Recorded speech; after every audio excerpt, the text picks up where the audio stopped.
Miss Corey at Fullerton Manor and Mrs. Jenkins at Wherwell Priory had a nurse they gave a retainer to in the village.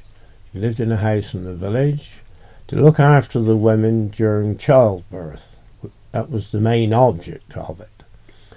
And Nurse Smith used to look after all the women around, and if somebody was having a baby, she used to move into the house and look after the rest of the children and cook and clean for several days until the woman was on her feet again. She was a great character. She didn't have a bicycle. She used to walk over to Chibolton or even up to Newton Stacey. And the only means of connecting with her, somebody used to come on a bicycle to say, Mrs. So-and-so's in labour, will you come? If you saw her going up the road with a black bag in her hand, you knew where she was off to a job. There was no health service then, you see. I mean, every village was looked after like that. I mean, the same sort of thing happened at Long Parish. I mean, the Wills family and General Dawnley, they paid for a nurse there. And that was Mrs. Truckle, and she rode a trike. And the funny story is that they had a new policeman come there, and she was going up the road one evening when it was dark with a hurricane lamp on the handlebars. And he stopped her and said, look, this won't do, this is illegal, you would have a proper light. And she just turned around and said, who do you think you are? I'm on an urgent job. He never questioned her again.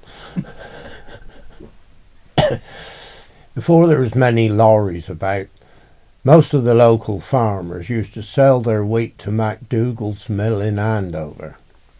So if a farm was coming from Chibolton or Newton Stacey, they'd need help up round the hill. And my father had a trace horse in the stable, amongst many other carriage horses. And the farmers would come along and buy tokens, which was a brass disc with a white lion on it and a hole with a piece of string to hang them on a hook in the stable. So quite often my father had no idea who took the horse. A wagoner would come along, stop outside the pub with two horses on a wagon, get the trace horse, put it on the front, help him up round the hill, take the trace off the horse, hang it on his short rump, slap the horse on the back, and he'd walk back down on his own into the stable to the next one. And I've heard people talk about this who did this. Not in my time, I can't remember it, but I've heard numerous people talk about it, because all the time I was growing up in the pub, I was talking to people 50 years older than myself. If you heard a story same story from several different people, you begin to believe you were there and saw it. But who was screaming?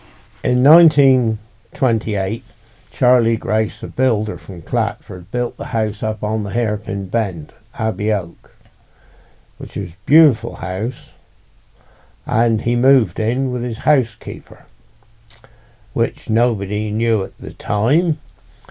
And it was in the spring of the year, and one morning two elderly ladies down by the station heard a person screaming, heard this lady screaming. So they go up to the policeman who lived in Fairpeace Cottages and said, oh, Charlie Grace is murdering his housekeeper. We can hear her screaming.